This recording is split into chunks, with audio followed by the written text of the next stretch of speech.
Correct. At least ప్రొడ్యూసర్ని బెదిరించైనా మాట్లాడించాలి. రండి.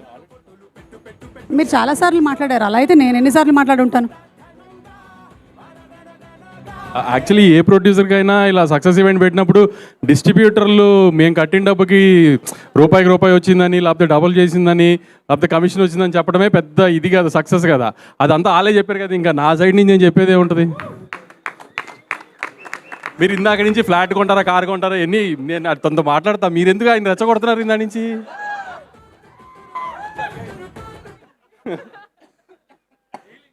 మీకు నాకు అంటే సంవత్సరానికి 2-4-5 సినిమాలు ఉంటాయి, మన 10 ఈవెంట్లు ఉంటాయి, 20 ఈవెంట్లు, మనం ఏం తర్వాత మాట్లాడుకోవచ్చు కదా.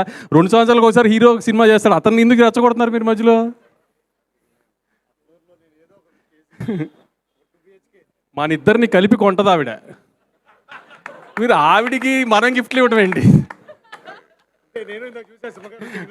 అదే అందుకే అంటున్నా. ఇక్కడ నుంచి ఓవర్ టు నవీన్. ఇంకా నా మంత్లీ ఈఎంఐ మీకు పంపిస్తూ ఉండండి.